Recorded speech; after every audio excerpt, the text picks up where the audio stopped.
نهى، بقولك ايه، انا هتجوز عليكي. وماله يا حبيبي، اتجوز. ايه ده بالسهولة دي؟ موافقة؟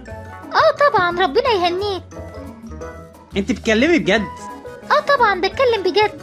طب مش هتسألي مين هي؟ اي حد، مش فارقه يعني. طب انت ليه مش باين عليك انك زعلانة؟ وازعل ليه؟ ده حقك وشرع ربنا. تمام، غريبة، بس انا قلت انت هتخربي الدنيا. ليه يعني؟ هو انا اول واحده جوزها يتجوز عليها؟ بس هتسكنوا فين؟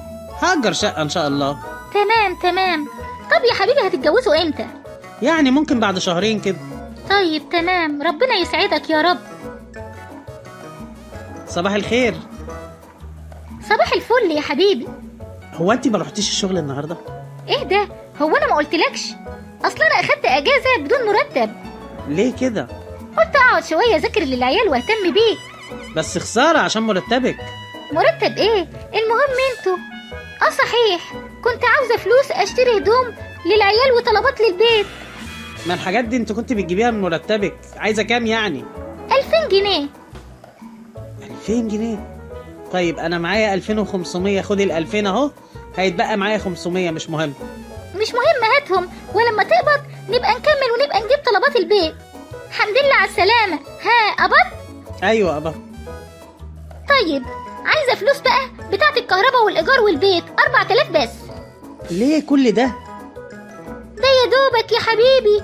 بس انا كده مش هيفضل معايا فلوس خالص. معلش، ابقى خد لك 200 جنيه خليهم معاك مصاريف. ماشي حبيبي، بس انا بقى ليا عندك خبر حلو قوي. انا حامل. ايه، حامل؟ ايوه، وهجيب لك توأم كمان. وكمان توأم؟ ايدك بقى على 500 جنيه عشان اكشف بيهم. منين بس؟ اصبري بقى اما اقبض اخر الشهر. يا ربي، قبضك ده ما بقاش مكفي حاجه خالص. والله هضطر اشتغل شغلانة تانية بعد شغلي عشان اقدر اكفي البيت. يلا يا حبيبي، ربنا يخليك لينا ويعينك. صحيح، بالحق، اخبار العروسه ايه؟ عروسة ايه بقى؟ ما خلاص. هو انا قادر افتح بيت واحد لما اروح افتح بيت تاني؟ وكمان جاي لي توأم. يوه، زعلتني والله. يلا، ربنا يعوضك خير ان شاء الله.